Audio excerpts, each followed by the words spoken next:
జనంబాట కార్యక్రమంలో భాగంగా తెలంగాణ జాగృతి అధ్యక్షురాలు కల్వకుంట్ల కవిత ఆదిలాబాద్లో పర్యటించారు. జిల్లాలో పత్తి రైతుల సమస్యలపై కలెక్టర్తో ఫోన్లో మాట్లాడారు. తేమ శాతం పేరుతో రైతులను వ్యాపారులు దోపిడీ చేస్తున్నారని మండిపడ్డారు. రైతులను ఆదుకోవాలని కలెక్టర్కు కవిత విజ్ఞప్తి చేశారు. పరిస్థితి లేదండి వాళ్ళకి పాపం. కరెక్టే, కొంచెం మీరు పుష్ చేయాలి కదండి. అంటే ఇక్కడ సిచ్యువేషన్ మీరు చెప్పాలి కదా.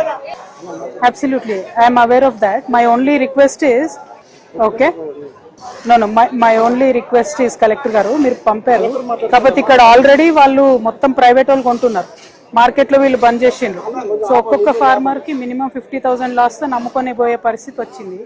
అదే డ్రై చేసినా కూడా మళ్ళీ నైట్ అంతా ఉండాలి కదండి, 2-3 రోజులు ఉండాలి. మాయిశ్చర్ కంటెంట్ ఎగ్జామ్షన్ మీరు ఇవ్వలేరా కలెక్టర్ గారు ఏడీ గారితో మాట్లాడి? అదే అంటున్నా అండి నేను. మనం గైడ్ లైన్స్ తెచ్చే లోపల ఈ సీజన్ అయిపోయేటట్టుంది. మరి కొంచెం ఇక్కడ మీ లెవెల్లో ఏం చేయడానికి ఉండదా?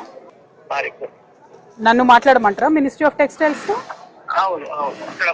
మీరు రికమెండేషన్ పంపించారా? ఎంత ఎంత ఎగ్జామ్షన్ కి పంపారండి కలెక్టర్ గారు? 70నా 20%? కొంచెం అన్ని చోట్ల కూడా తడిసిపోయిందండి. మహబూబ్నగర్, ఆదిలాబాద్, ఖమ్మం అంతా కూడా.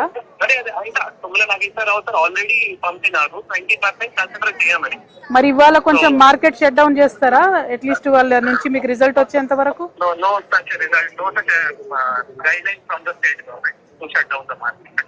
కైండ్లీ రిక్వెస్ట్ దెమ్ నో అండి, ఎందుకంటే every farmer is losing 50,000 and almost.